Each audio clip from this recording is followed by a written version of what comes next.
Hello friends, నేను మీ Shweta. Welcome back to our channel Shweta sort of recipe. ఈరోజు మనం పూర్ణపు బూరెలు చేసుకుంటున్నాం. ఈ పూర్ణపు బూరెలు మన ట్రెడిషనల్ పిండి వంట అండి. మన అమ్మమ్మల కాలం నుంచి చాలా పండగలకు పూర్ణపు బూరెలు చేస్తుంటాం కదా. ఇవి పైన క్రిస్పీగా, లోపల సాఫ్ట్ అండ్ స్వీట్గా, దీని టేస్ట్ అయితే మాటల్లో వివరించలేమండి. నెక్స్ట్ లెవెల్ ఉంటుంది అంతే. మరి ఈ పూర్ణపు బూరెలు ఎలా చేయాలో చూసేద్దాం. ముందుగా ఒక కప్పు బియ్యం తీసుకొని శుభ్రంగా కడిగి నానబెట్టుకోవాలండి. అలాగే ఉద్దిపప్పు కూడా ఒక కప్పు తీసుకొని వాటిని కూడా బాగా కడిగి నానబెట్టుకోవాలి. తర్వాత శనగపప్పు కూడా ఒక కప్పు, అవి కూడా నానబెట్టుకోవాలి. వీటిని పండగ ముందు రోజు రాత్రైనా నానబెట్టుకోవచ్చు, లేదు అంటే పండగ రోజైనా 4 నుంచి 6 గంటలైనా నానబెట్టుకోవచ్చు. మనకి శనగపప్పు 1 గంట నానితే సరిపోతుందండి.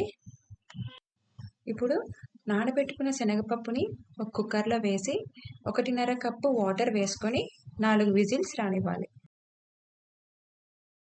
ఏ కప్పుతో అయితే పప్పు తీసుకుంటామో అదే కప్పుతో వాటర్ వేసుకోవాలండి. ఈ లోపల మిక్సీ జార్ తీసుకొని అందులో ఉద్దిపప్పు మరియు కొద్దిగా వాటర్ వేసి మెత్తగా గ్రైండ్ చేసుకోవాలి. చూడండి, ఇలా ఫైన్ పేస్ట్గా గ్రైండ్ చేసుకోవాలి.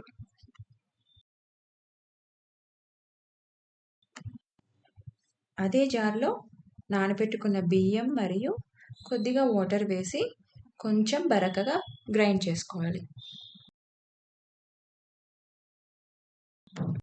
ఇలా కొంచెం బియ్యం పిండి బరకగా ఉండాలి. అప్పుడే మనకి పైన లేయర్ కొంచెం క్రిస్పీగా ఉంటుంది.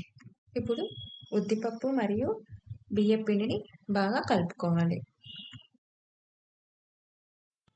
ఇందులో కొద్దిగా సాల్ట్ లేదా షుగర్ అయినా వేసుకోవచ్చు. నేనైతే కొంచెం సాల్ట్ వేసుకుంటున్నానండి. అలాగే కొద్దిగా వంట సోడా మరియు వాటర్ వేసి బాగా కలుపుకోవాలి. ఈ కన్సిస్టెన్సీలో ఉంటే సరిపోతుందండి.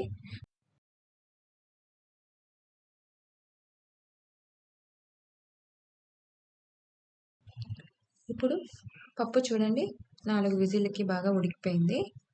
ఈ పప్పుని డ్రైన్ చేసి వాటర్ లేకుండా మిక్సీ జార్లో వేసి మెత్తగా గ్రైండ్ చేసుకోవాలి.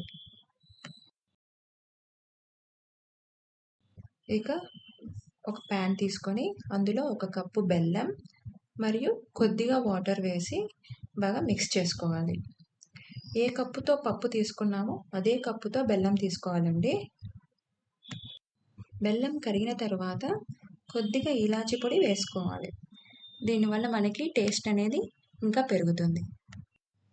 ఇందులోనే నేను కాజుని చిన్న పీసెస్గా కట్ చేసుకొని వేసుకుంటున్నాను.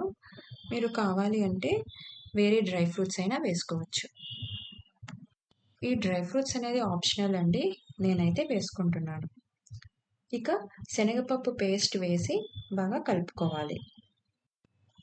ఈ పూర్ణం గట్టిపడేంత వరకు కలుపుకుంటూ ఉండాలి. ఇందులోనే నేను 1/2 స్పూన్ గసగసాలు వేసుకుంటున్నాను. ఇది కూడా ఆప్షనల్ అండి. ఒకవేళ మీకు పూర్ణపు పిండి అనేది గట్టిపడకపోతే ఇందులో కొద్దిగా తెల్లరవ వేసుకొని కలుపుకోండి. చూడండి, పూర్ణపు పిండి బాగా గట్టిపడింది కదా. ఇక చల్లార్చుకొని చిన్న చిన్న ఉండలుగా చేసుకోవాలి.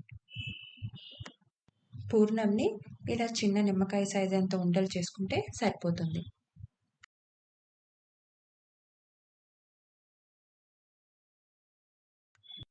ఇప్పుడు ముందుగా కలిపి పెట్టుకున్న పిండి తీసుకొని ఒకసారి బాగా కలుపుకోవాలి. నాకు ఇక్కడ పిండి కొంచెం గట్టిగా ఉందండి, అందుకు నేను కొంచెం వాటర్ వేసి మరొకసారి కలుపుకుంటున్నాను. పిండి మరీ లూజ్గా ఉండకూడదు, అలా అని మరీ గట్టిగా కూడా ఉండకూడదు. ఇప్పుడు కడాయి పెట్టుకొని అందులో డీప్ ఫ్రైకి సరిపడా ఆయిల్ వేసుకోవాలి.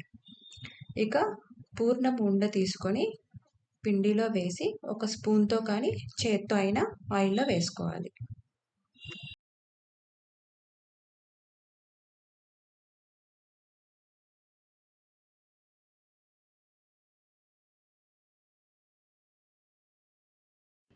ఏదైనా ఉండ నుంచి పూర్ణం బయటికి వస్తుంటే దాని ఆయిల్ నుంచి తీసి మళ్ళీ పిండి పట్టించి ఆయిల్లో వేసి ఫ్రై చేసుకోవాలి.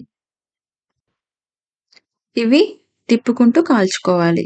కొద్దిగా కలర్ చేంజ్ అయ్యాక తీసి సర్వ్ చేసుకోవాలండి. అంతే అండి. పైన క్రిస్పీగా, లోపల సాఫ్ట్ అండ్ స్వీట్‌గా ఉన్న పూర్ణపు బూరెలు రెడీ అయిపోయినాయి. ఈ ట్రెడిషనల్ స్వీట్ మీకు నచ్చినట్లయితే తప్పకుండా పండగలకి ట్రై చేసి ఎలా వచ్చిందో నాకు కామెంట్ బాక్స్‌లో మెన్షన్ చేయండి.